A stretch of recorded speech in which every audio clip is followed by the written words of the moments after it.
Hello students, हम आगे thermodynamic equilibrium के बारे में पढ़ेंगे। इससे पहले हम लेक्चर 3 में अधिकतर कॉन्सेप्ट्स को क्लियर कर चुके हैं। तो चलिए स्टार्ट करते हैं। Thermodynamic equilibrium. थर्मोडायनामिक इक्विलिब्रियम इसको करने से पहले हम कुछ छोटा छोटा जो कॉन्सेप्ट है उनको क्लियर कर लेते हैं और इसको हम लास्ट में करते हैं। ओके, तो सबसे पहले हम बात करते हैं आइडियाबैटिक वॉल की।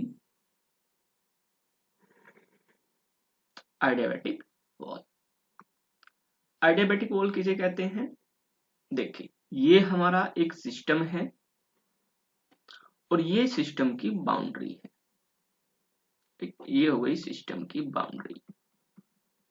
क्लियर है? हमने पढ़ा है कि ओपन सिस्टम होगा या क्लोज्ड होगा, वो हम ऑलरेडी पढ़ चुके। तो इसके अंदर ये हमारा सिस्टम है और ये हमारा बाउंड्री। हमने पढ़ा था कि यदि हीट फ्लो नहीं करती है, हीट फ्लो नहीं करती बाउंड्री के थ्रू, यानी कि बाउंड्री को क्रॉस नहीं करेगी क्या? हीट। एनर्जी कर सकती है, ध्यान देना यहां पर, एनर्जी कर सकती है, लेकिन एनर्जी की स्पेशल फॉर्म, जिसको हम, जो हमारी हीट है, यानी कि स्पेशल फॉर्म ऑफ एनर्जी। तो एनर्जी की जो स्पेशल फॉर्म यहाँ पे हम क्या ले रहे हैं? हीट को ले रहे हैं। तो हीट यहां से फ्लो नहीं करेगी, बाउंड्री के अक्रॉस ये फ्लो नहीं करेगी। तो क्या वजह है, क्या किस लिए नहीं कर रही है? क्योंकि ये जो वॉल है, ये जो बाउंड्री है हमारी, ये एक ऐसी बाउंड्री है कि हीट को फ्लो नहीं करने दे रही। तो यदि बाउंड्री, तो बाउंड्री कैसी हुई हमारी? इंसुलेटेड। बाउंड्री जो है हमारी वो इंसुलेटेड है, इसका मतलब तभी तो हीट को फ्लो नहीं करने दे पा रही। तो इंसुलेटेड अगेंस्ट हीट, ये हमारी बाउंड्री है। तो ऐसी बाउंड्री, अब इसको हमने नाम दे दिया या वॉल कह दें यहां पर हम, जो हीट को फ्लो ना करने दे, ऐसी उसको हम आइडियाबैटिक बाउंड्री, आइडियाबैटिक वॉल कहते हैं। तो ये हमारी आइडियाबैटिक वॉल या आइडियाबैटिक बाउंड्री हो जाती है।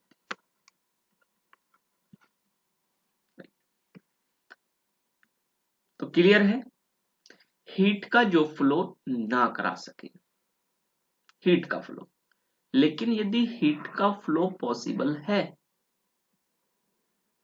यदि हीट का फ्लो पॉसिबल है, तो इसका मतलब वो इंसुलेटेड बाउंड्री नहीं है, परमिएबल टू हीट है, यानी कि permeable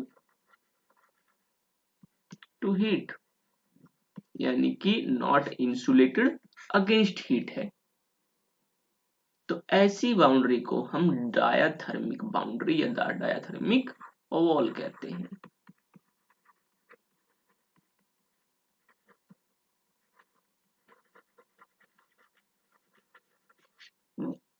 diathermic boundary, diathermic wall.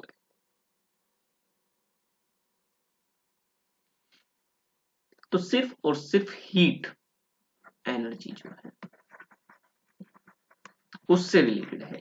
Heat को फ्लो कराती है तो डायाथर्मिक वॉल, नहीं कराती है आइडियाबैटिक वॉल। तो ये क्लियर हो गया होगा। तो आगे चलते हैं। अब हमारा आता है प्योर सब्सटेंस। देखिए, प्योर सब्सटेंस आप क्या कहोगे? प्योर और इम्प्योर।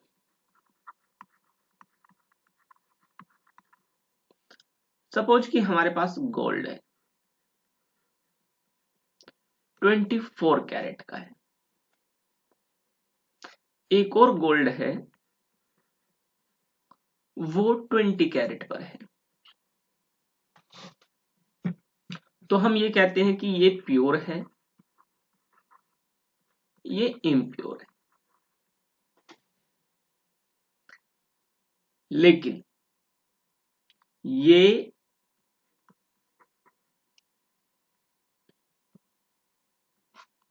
इम्प्योर, ये pure.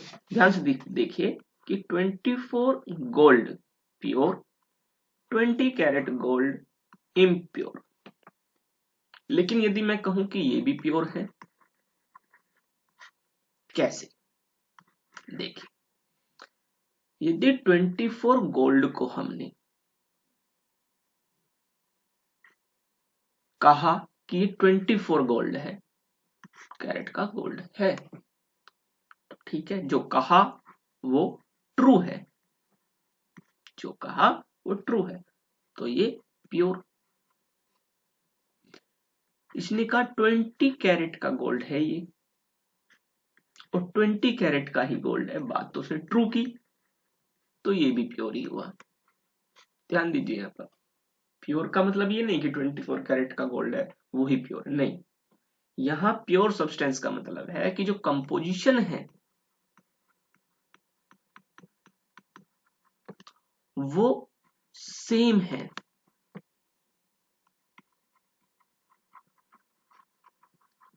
Through out the whole substance. Whole substance में यदि कंपोजिशन सेम है, यदि 20 कैरेट का यदि ये है, तो वो पूरा का पूरा 20 कैरेट ही होना चाहिए।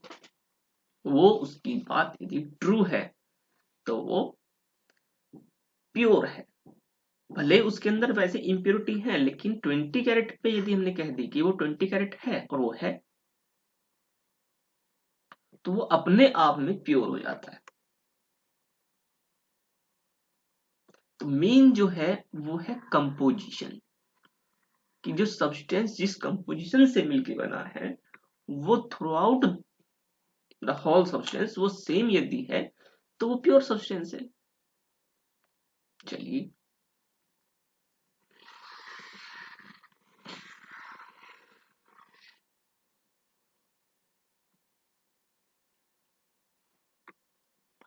अब हम सोचे कि नहीं, ऐसे कैसे? जो हमारे एलॉय होते हैं, एलॉय वो क्या होते हैं?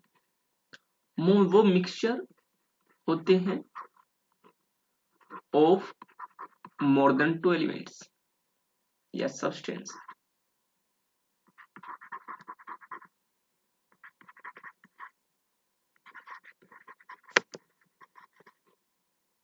या substance,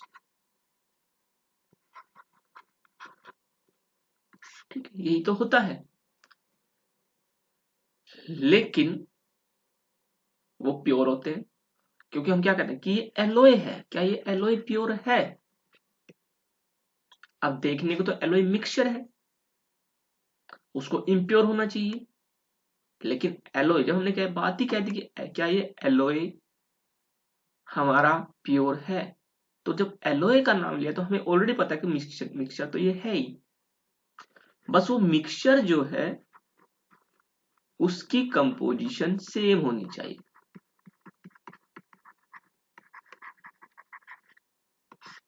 through out the alloy. वो सेम होनी चाहिए, तो वो प्योर सब्सटेंस हो जाता है।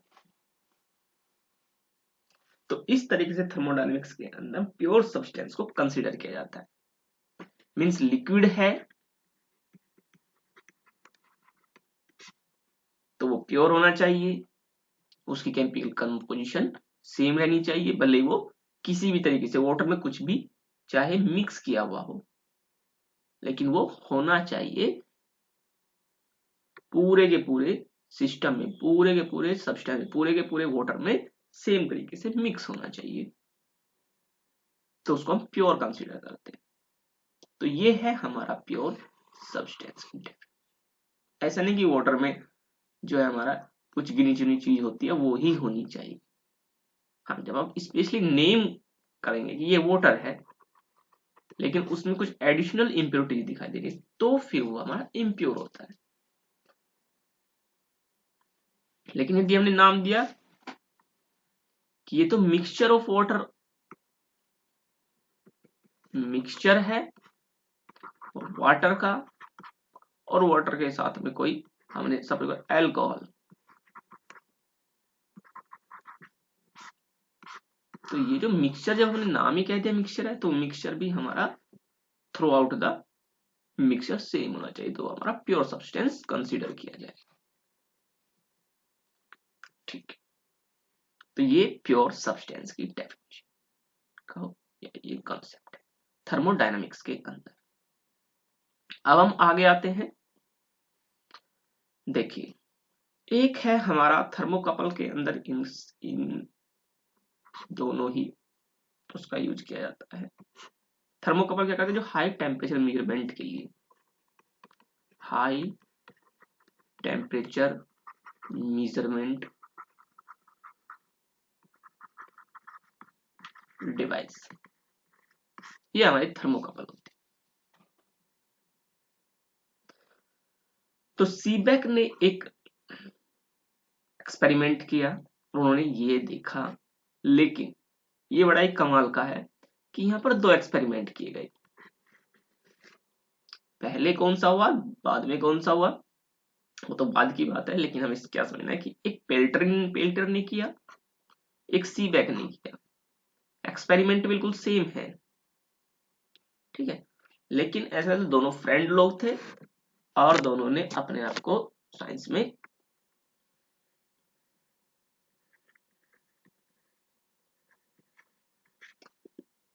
अपना नाम कर लिया है, सिर्फ एक लॉ से दो।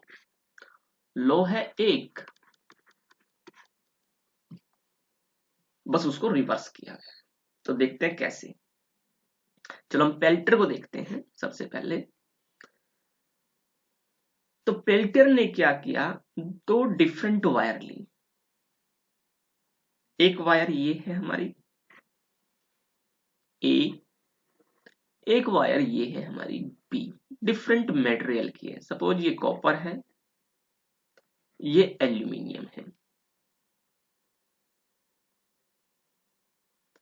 तो उसने क्या किया, किसी एक वायर के थ्रू इलेक्ट्रिसिटी का फ्लो कराया। वैसे तो ये डीसी करंट होता है, तो इससे यहां पर फ्लो करा दिया। चलिए यहां से इसको फ्लो दिया,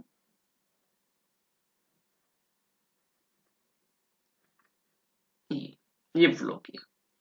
तो जब यहां से इलेक्ट्रिसिटी का फ्लो कराया तो क्या नोटिस किया कि वे जो दोनों वायर थी, एक वायर ये, एक वायर ये, इनको जब यहां पर मिलाया, ऑलरेडी मिलाया हुआ है, इसको हम क्या बोलेंगे, इनका जंक्शन, ये हो गया इसका जंक्शन, ये एक जंक्शन, ये एक जंक्शन। ध्यान दें, दो तारों को हमने जोड़ा और एक वायर से हमने इलेक्ट्रिसिटी को फ्लो करा दी। यहां से इसको कट कर दिया वायर को, ये वायर को ऐसे और ऐसे फ्लो करा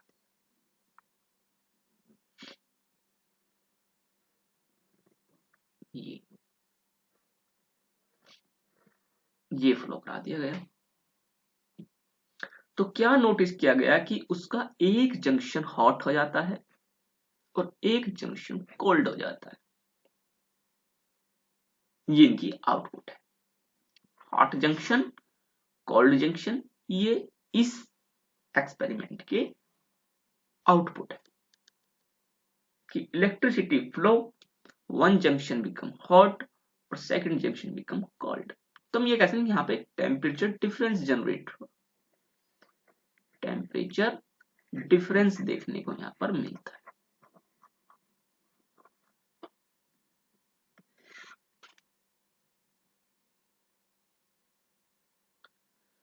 तो जब टेम्परेचर डिफरेंस यहाँ पर देखने को मिलता है तो क्या इसका रिवर्स भी सही होगा? ये चीज ध्यान दीजिए कि क्या इसका रिवर्स, यानी कि क्या ये रिवर्सिबल प्रोसेस है? एक चीज देखें तो क्या ये रिवर्सिबल है? रिवर्सिबल प्रोसेस पीछे पढ़े हमने, तो यस ये एक बहुत ही अच्छा रिवर्सिबल प्रोसेस है। तो कैसे, मतलब कि यदि हम इनको, एक ने क्या कहा कि क्या ये रिवर्सिबल है, कि यदि हम इनको एक को हॉट करें एक को कोल्ड करें तो क्या इससे इलेक्ट्रिसिटी की आउटपुट आएगी बाहर? यहां तो इलेक्ट्रिसिटी को इन किया, जंक्शन हॉट एंड कोल्ड हो गए, उसने कहा कि यदि हम इनको हॉट एंड कोल्ड करें तो क्या इलेक्ट्रिसिटी जनरेट होगी? तो यस, इलेक्ट्रिसिटी जनरेट होगी, इसमें से इलेक्ट्रिसिटी फ्लो करेगी, मींस आउट होगी। यहां पर इलेक्ट्रिसिटी को इन किया गया था, यहां से इलेक्ट्रिसिटी इन आएगी यदि हम इसको हॉट करते हैं और इसको कोल्ड। तो हॉट कोल्ड ना कह के हम ये कहते हैं यदि टेम्परेचर डिफरेंस जनरेट करते हैं, हम टेम्परेचर डिफरेंस, इनके बीच में एक टेम्परेचर डिफरेंस क्रिएट करें, और ये वायर जो हमारी अलग अलग मटेरियल की है, एक कॉपर है एक एल्यूमिनियम है,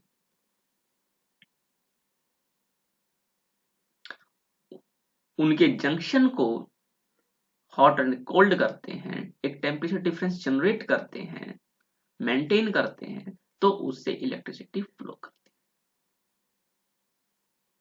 है। तो ये सीबेक इफेक्ट है, और इस सीबेक इफेक्ट का यूज किया गया थर्मोकपल डिवाइसेस को बनाने के लिए, कि किसी जगह पर हमने हॉट, एकदम हॉट है, वहां पर उसको रखा जंक्शन को, सेकंड वाला कूल है हमारा, हमने करना भी नहीं है कूल, ठीक है, क्योंकि मेन तो टेम्परेचर डिफरेंस आ गया। हॉट एंड कोल्ड करने का मतलब क्या था कि भाई टेम्परेचर डिफरेंस जनरेट करना, या तो यदि ये वेरी हाई टेम्परेचर है तो ये तो ऑटोमेटिकली टेम्परेचर डिफरेंस आ जाएगा। तो उसका हम टेम्परेचर कैसे मेजर करेंगे कि उससे इलेक्ट्रिसिटी फ्लो करेगी, और इलेक्ट्रिसिटी कितने वोल्टेज की है कितने एम्पीयर की है उसी के अकॉर्डिंग हम उसका टेम्परेचर डिफाइन कर लेते हैं। वो अलग मैटर है कि किस तरीके से करते हैं, वो डिवाइसेस कैसे काम करती है, वो अलग हिस्सा है, लेकिन कंसेप्ट यही है कि जब हम उसके एक जंक्शन को हॉट एरिया में लेके जाएंगे तो इलेक्ट्रिसिटी फ्लो करेगी, क्योंकि दूसरा तो कोल्ड रहना ही रहना है।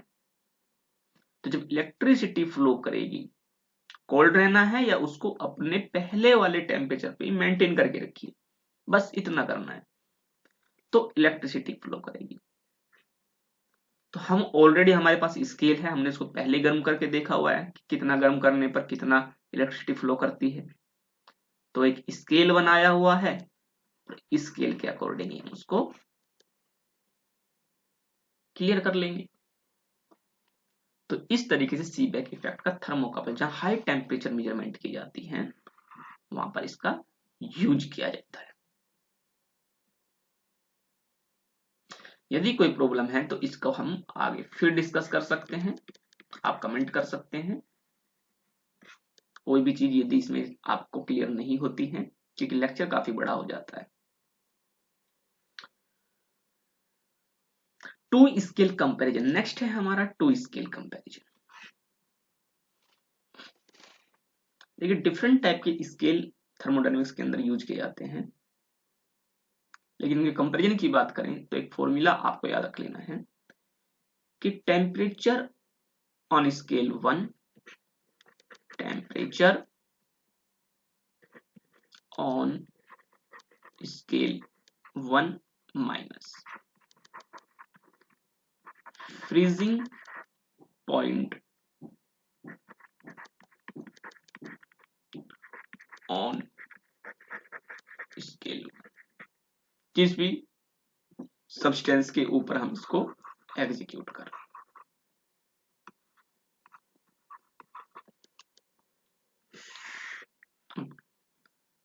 बॉइलिंग टेम्परेचर या boiling point,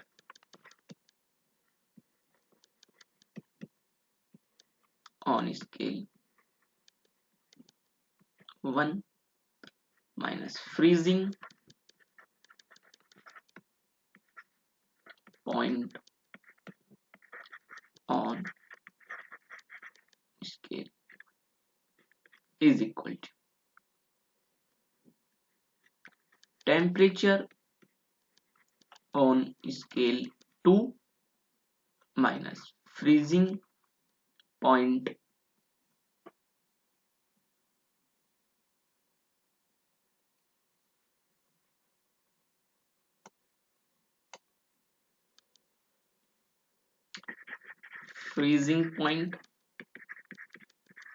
on scale 2 same, और boiling point on scale of 2 minus freezing point on scale 2। ये हमारा एक 2 स्केल कंपैरिजन फॉर्मूला है। यदि हमें 1 स्केल टू अनदर स्केल में टेम्परेचर कन्वर्जन करना है तो उसके लिए एक फॉर्मूला है, ये सेल्सियस स्केल है, ये फ़ारेनहाइट स्केल है 32, 9,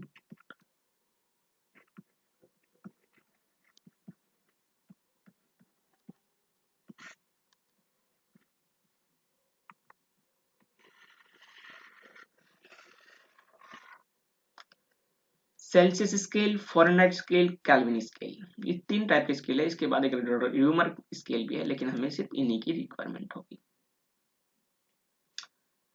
तो ये एक कन्वर्जन फॉर्मूला है। आपको सेल्सियस टू फ़ारेनहाइट जाना है, आप इसका यूज कर सकते हैं। आप फ़ारेनहाइट टू केल्विन जाना है तो आप सिर्फ इतने का यूज कर सकते हैं। आपको सेल्सियस टू केल्विन जाना है तो आप इसका और इसका यूज कर सकते हैं। ये कन्वर्जन फॉर्मूला है, स्केल कन्वर्जन।